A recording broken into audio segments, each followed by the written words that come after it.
lebih udah dari sini emang merasa punya. Ini aku udah bikinnya seperti ini, aku stok banyak, jadi tinggal pasang aja. Ini langsung dipasang aja ke sini. Enggak bisa masuk menceritakan apa yang saya lihat itu. Kalau orang 4-5 tahun. Oh, 4-5 masih tahun. balita Ya. Saya kalau melihat orang Kalau ini dirasa kurang kencang bisa pakai tali. Oh, padahal dia masih hidup. Ini tancapin dulu. Saya sekarang enggak. Apa motor? enggak ditolong mabik mati. Lain kan kita. Enggak tahu ya kan. Sampai di kelas TK itu saya dibawa diari, saya dibawa Banten masih keluarga, itu ditutup. Oh, oke. Ya, berarti sebab utamanya ya karena dibully sebagai orang miskin. Itu sih kadang ya bukan cuma orang kaya yang bisa terjebak dalam kegelapan berupa kesombongan. Orang miskin itu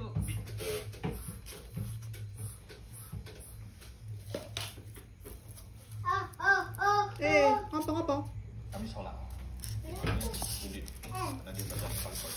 Jadi kalau sholat Ini gini, ini dari awal seperti ini, diputar ke kaki, seperti ini, injak kakinya. Kenapa? Terus satunya, ini ke sini tadi udah ke depan sini, depan. Set. kamu langsung yang tadinya agak berjalan itu langsung Ditarik ke belakang.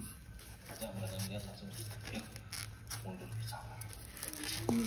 Saya Itu seperti ini. nanya karena saya Potong dulu, pasar itu baru diikat. terkenal sebagai pasar setan, pasar ini pasar yang dibuka. Nah, ini dijamin tidak bakal goyang-goyang, tidak bakal jatuh. Kalau mau lebih aman lagi, ini bisa di plaster. Nggak bisa. Kalau enggak juga nggak apa-apa. Sudah. Nggak mungkin semuanya di sini kejadian apapun yang menimpa kita sampai saat ini sampai kemarin semuanya ada alasan. Testimoni ya. Serap. Depan belakang. Nah, tolong ambilin bunga warna pink, nak. halo semuanya, kembali lagi di Lekar Malam Bang Jamal. Kali ini gua Bunganya pakai ini dulu aja yang nggak ada. bisa berkata apa-apa lagi Tuh dulu. karena kisah dari Nasu kali ini adalah kisah yang epic bahkan ekstrim, yang dimana kejadian ini berkaitan dengan salah satu mitos Kecep. yang ada di Arjuna tentang alas Arjuna. Jadi gua mau spill Ambilin banyak-banyak. saya toh, tolong toh. Dan kalian langsung dengerin aja cerita lengkapnya di Kasmi Tolong. tentang apa. Tolong.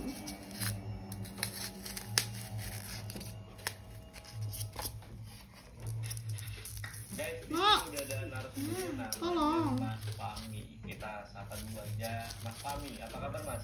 Alhamdulillah baik. Baik ya Mas ya. Oke. Mas Fahmi, ini adalah salah satu cerita yang menurut aku nggak tahu ini ekstrim mungkin ya. Dan kejadian itu di Gunung Arjuna ya, yang tahu saya itu ada urban namanya alas lari. Warna pink itu. Jadi di Bukan yang itu, bukan yang itu. Arjuna. Ya, kira apa mending? Arjuna ya di sana itu ada Terus satu tempat pink muda aja nih, nak.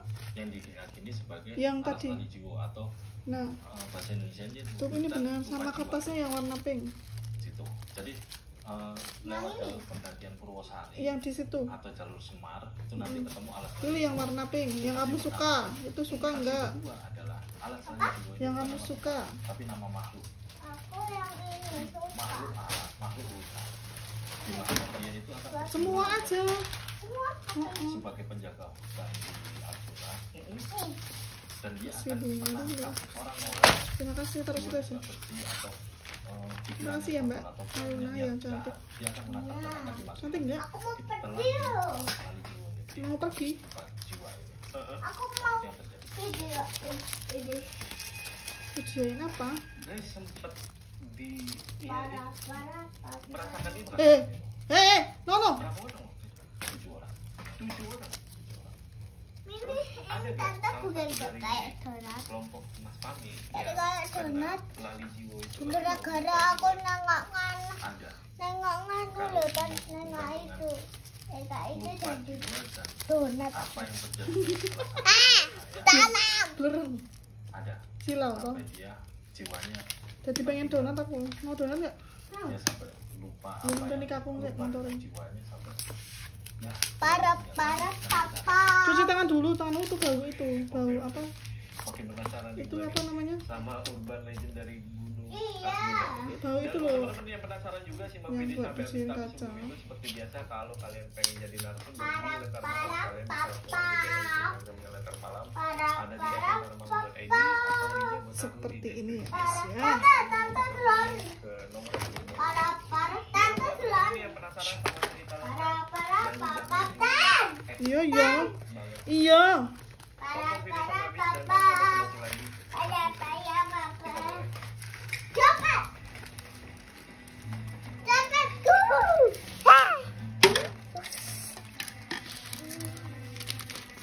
Ada isinya tidak. Tidak. Ada sih. Ada sini nggak? Ada sini nggak? Berapa? Dimulai di tahun 2005 jadi saya itu punya circle teman yang suka naik gunung dari SMA. Ah, Nah, Cuci tangan dulu, tanganmu tuh bau itu loh, no? kami udah lulus SMA berarti udah tapi boleh nggak aku megang ini? Iya nanti. Aku harus cuci tangan dulu. Hmm. kami bakal jalan 3 gunung jadi dari Gunung Raung di ujung Pulau Jawa. Iya. Setelah itu ke mana? Argopuro. Dari Argopuro kami finish di Mameru. Udah gede. Gede. Nah, setelah itu kami vakum 3 bulan nih. Masuk. Nah, saya sempat itu bulan apa ternyata Nggak pakai sabun toh? kayaknya sih di bulan April atau Mei. Pakai sabun itu tuh bau anunya. Coba ambunan. Kosan nih. Bau ya. Itu ngobrol gimana kalau kita naik nih udah lama Bau kita itu tuh. nggak muncak Bau. gitu kan. Jadi akhirnya dari pembicaraan itu kami setuju untuk oke Nggak tahu. jalan ke Pakai tisu tuh dilap. naik tangga. Mana? Seperti itu. Kamu persiapkan karena dia udah sering naik gunung, perangkatnya pun udah siap. Jadi setelah turun dari Kayak gini ya, guys. udah dirapikan. Gas. Kapanpun bisa. Itu jadi nggak? Jadi persiapannya Jadi dong. Itu kami siapa tuh? setuju untuk 7 orang. Jadi saya sebutkan Mau ngambil buket juga saya lagi. sendiri. Setelah itu ada Dias, ada Din, ada Bus, ada Yus, ada Suma, sama Tante. ada 7 orang.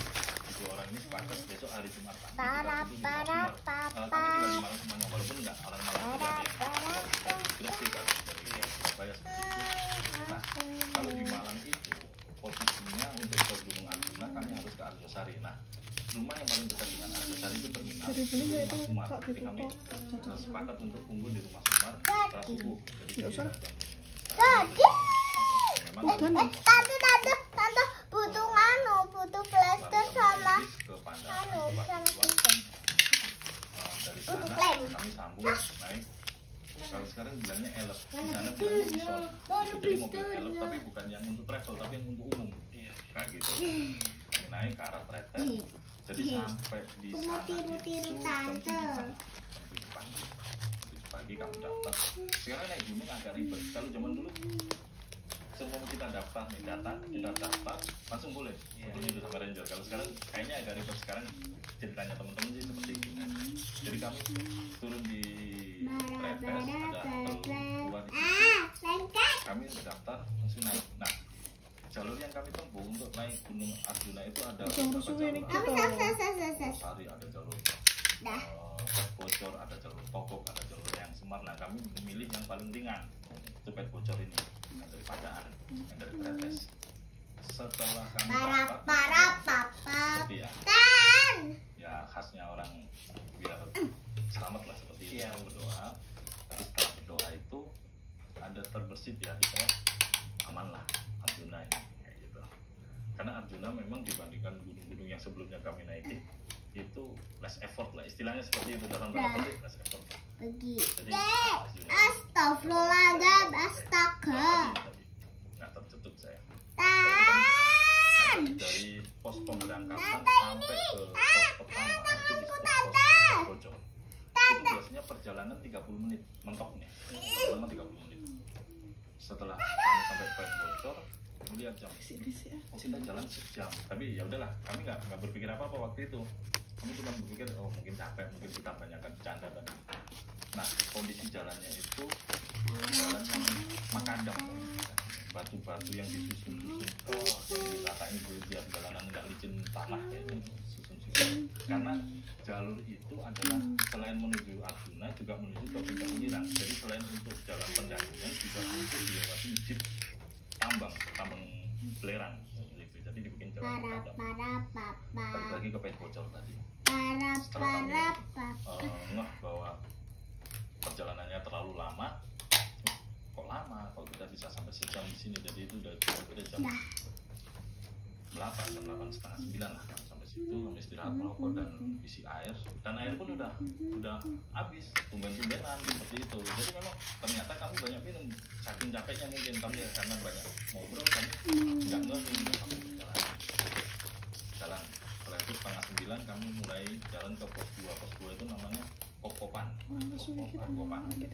Nah, dari Pet Bocor ke Kokopan itu biasanya 2-3 jam, 2 jam lah ya, 2 jam mentok. Jadi perkiraan kami sampai sana itu sebelum subuh kami biasanya udah sampai sana. Itu setengah 11 atau jam 11. Di antara Pet Bocor ke Kokopan itu ada tanjakan ekstrim. Itu namanya tanjakan asu. Jadi Mas Jamal bayangin aja, untuk jarak 200 sampai 300 meter tapi dimiringkan 45 sampai 60 derajat. Gitu. Jadi orang kalau mendaki naik situ udah malas. Itu ya. Tanjakan asu. Di tengah-tengah tanjakan asu itu satu teman saya minta istirahat. Ya. Udin minta istirahat. Istirahat dulu lah. Nggak buat saya. Udah. Istirahat, nyari tempat datar. Istirahat cuma naruh pantat itu, lurusin kaki, seperti itu. Dia tertidur di situ. Dia tertidur selama 5 menit. Setelah itu bangun, yang tadinya dia kelihatan capek, kita jalan lagi. Semangat. Sampai ke Kokopan itu yang tadinya harusnya jam 11, aku mau tidur lagi. jam 1 lah. Jadi jam ini bagus. Kokopan udah sebelum Mantap. siang ini sholat, kopi. Nah, pada saat setelah sholat dan si Udin cerita. Aku mau ngerjain. Kalau bahasanya suun ya, seperti itu. Terima kasih ya teman. Kamu udah ngikutin mauku. Kamu waktu itu masih ngehnya adalah maunya dia tidur. Santai kayak apa aja kayak gitu kan. Tante bisa kasih uang nggak? Kayak gitu kan. Kalian udah ngikutin mauku untuk kita pulang. Pulang balik kemana? Jadi dia setelah itu dia Parah. kan kita pulang. Pas habis istirahat, aku bangun, aku ngajak kalian pulang balik lagi ke Malang. Setelah itu kita istirahat 2 hari. Jadi dia bilang kamu di dalam punya kamu udah berkegiatan seperti layaknya sehari-harian gitu. Selama 2 hari, setelah itu kita berkumpul lagi di tempat rumah lagi, kita berangkat dan sekarang kita berkumpul lagi. Terima kasih kalian dan saya pulang seperti itu. Iya, jadi dia itu merasa bahwa 5 menit yang kami tungguin dia itu tuh kamu jatuh lagi, udah ke Malang lagi, udah seperti ini. Terus kembali lagi, naik lagi. Kami saling pandang, yang lainnya. Ya, Udin kan suka bercanda nih, bercanda dia, sampai kayak gitu. Karena kami masih positif thinking bahwa dia ini kecapean, aku suka bercanda, udah jalan aja.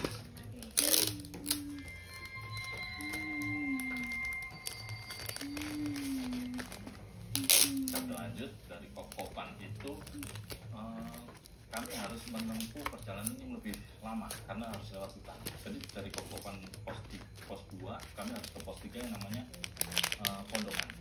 Pos 3 ini Pondokan, dinamakan Pondokan karena memang itu tempat istirahatnya petambang. Jadi ada di situ ada pondok-pondok. Nanti jalan Makadam yang kami lewatin tadi itu mungkin kira-kira 1 kilo lah, 1 kilo ke depan habis jalan itu. Jadi berhentinya jeep di situ. Jadi petambang dari atas itu turun bawa kayak apa ya, kayak keranjang yang besar itu macam apa. Nah ini isinya belerang seperti itu, naikkan ke jeep turun. Nah jalan jeep itu berhenti di situ karena itu baru jalan besar. Jadi kalau dari perjalanan dari Kokopan ke Pondokan itu sekitar 3 jam lah ya. Kalau kita berangkat waktu itu kami berangkat jam 2-an, mungkin jam 5 udah sampai. Kami jalan sampai nyampe. Jadi untuk itu memang hutan. Kita bayangkan hutan di mana tanahnya itu licin. Ini putih tanahnya licin. Hutan itu walaupun nggak serimbun hutan hujan tropis, tapi lumayan untuk bikin teduh. Jadi maksudnya nggak segelap hujan tropis yang sampai matahari nggak bisa masuk. Cuman lumayan lembab di situ. Jadi lumut dan sebagainya itu masih banyak. Terus untuk mencapai ke Pondokan itu ada beberapa bagian, beberapa tempat di mana kami harus ini apa namanya manjat seperti itu. Kalau udah manjat itu berarti tinggal sebentar lagi sampai ke Pondokan. Perkiraan dari Kokopan ke tempat manjat itu setengah jalan lah. Waktu itu udah setengah kami sudah sampai ke tempat sebetulnya nyasar nggak kita? Insya Allah enggak, karena jalan cuma satu dan dari tadi kita sudah ketemu beberapa pendaki yang turun. Beberapa tamu yang turun. Jadi jalan ini harusnya benar. Pace kami atau langkah kami itu masih tetap, maksudnya nggak ada yang merasa capek atau nggak ada yang merasa terbebani dan sebagainya. Jadi kok aneh, jadi kami ngerasanya kenapa kita udah sampai jam 4 ini belum nyampe ke tempat pertengahan jalan. Sampailah kami di satu hutan yang benar-benar memang di situ ada satu titik hutan di mana hutan ini benar-benar yang paling gelap, yang paling rimbun lah seperti itu. Jalan setapak pun itu seperti tertutupi apa ya, rimbunan seperti itu. Nah kami sampai di situ. Di depan ada tebing tinggi. Nah tebing tinggi ini kami yakin bahwa ini tebing ke Pondokan. Itu kami yakin. Nah itu tebing lagi. Kayaknya itu kami mau langkah. Itu jalannya sekitar 100 meter lah. Main jauh. Jadi di atas tebing itu ada kakek-kakek yang petang lah, seperti gini, mundur, balik, tak berhenti atau apa. Pokoknya dia itu mengisyaratkan jangan lanjutkan perjalanan itu. Nanti tahu. Mundur. Nanti tahu. Itu kami akhirnya jadi karena itu tadi macam dari jarak 100 meter dan di atas tebing, lalu letaknya kakek-kakek petapa itu terlihat jelas gitu. Jelas. Walaupun apa yang dia ucapkan kami tidak dengar, tapi dari gestur dan dalam kita itu adalah perintah untuk kami untuk bergerak balik. Nah setelah itu mundur. Akhirnya kami nanya ke leader kami, gimana Gus? Saya apa? Kata Gusmo, nggak usah lah. Kayaknya beliau adalah petapa di situ dan kita selain menghormati beliau juga memang ada alasan kenapa. Akhirnya di situ diputuskan untuk cari tempat yang nggak terlalu banyak semak. Untuk kami mulai pasang tenda, cari kayu dan istirahat malam itu. Sampai proses mendirikan tenda itu sekitar 15 menit dari si bapak-bapak itu untuk kami. Itu terdengar suara. Jadi kami yakin itu pohon roboh. Cuman kami sering mendengar pohon roboh di hutan, cuman nggak sekencang itu. Jadi contoh saya lagi masang tenda gini, semuanya langsung nengok gini. Saking wah apa ini kayak gitu kan. Udahlah, lanjut aja. Akhirnya tenda berdiri dan itu udah masuk hampir maghrib ya, berarti ada jam 5-an lah. 5-an itu jam mau masuk maghrib, kami istirahat, masak, makan, lalu nunggu sholat maghrib. Ya, kalau sholat maghrib apa yang terjadi kayak gitu, satu teman pamit kencing. Jadi di lokasi ini aku mau apa namanya mau kencing dulu.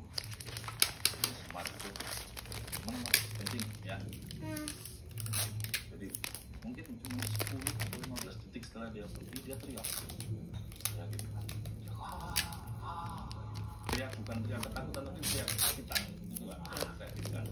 Kamu langsung lari ke sana, semua dari kamu langsung lari ke arah itu kan. Jadi ada pohon pakis, dia kencing di situ, satu tangannya itu megang anggrek hutan, bukan anggrek hutan. Mohon maaf, ini belum dikancingin nih, kalau saking kesakitannya gitu kan. Nah, sama teman-teman anggrek itu gini, wah gitu, udah, kalau ada bekas apa kayak ketok-ketok duri gitu, merah gitu, berdarah gitu. Udah balik, tadi kan ditenangkan dan sebagainya. Saya nanya, emang ada ya anggrek berduri? Nah itu semua orang teman saya tuh malah nengok saya tuh nggak heran. Hah? Anggrek? Nah begitu, anggrek? Apaan sih? Kalian kayak gitu kan? Saya nggak apa? Kalau bahasanya apa sih dulu kayak ngono kayak gitu kan? Ngapain sih kalian lihat seperti itu ke saya? Anggrek? Kamu nggak lihat apa-apa tadi? Enggak, itu bukan anggrek, itu ular, kepalanya ular. Jadi tangannya dia itu digigit monyet gini, jadi masuk itu, makanya digini-giniin nggak bisa lepas. Udah dia saya tanya kan, kamu tadi ngapain pas kencing gitu kan? Kan biasa di hutan atau mana kencing itu ya misi-misi lah, gitu kayak kita pulang pas sendiri. Mana? Saya pas kencing, Sini aja. sambil kencing, saya lihat anggrek hutan bagus, bukan anggrek awalnya. Saya ambil langsung dari situ langsung digigit ya. Digigit itu bukan berubah. Tadi Anggrek itu di jilbabnya. Makanya teman-teman Di jilbab aja jaketnya tante. itu udah jadi tapi kalau saya kan nggak bisa lihat gitu lah ya. Tolong. Tetap anggrek biasa. Ya ambil jaketnya tante Tono. Anggrek daunnya di sini. Nah ini dari ini Mau nggak? kepala atau mulut monyet. Jadi tangannya Mau. dia itu masuk ke ini di sini. Delok. Wah kayak gini ya. Kenapa kayak gitu kan? Kamu masih mikir kenapa ngapain? Kita berbuat salah, cuman belum bisa. Akhirnya kami lewatin sholat isya, makan,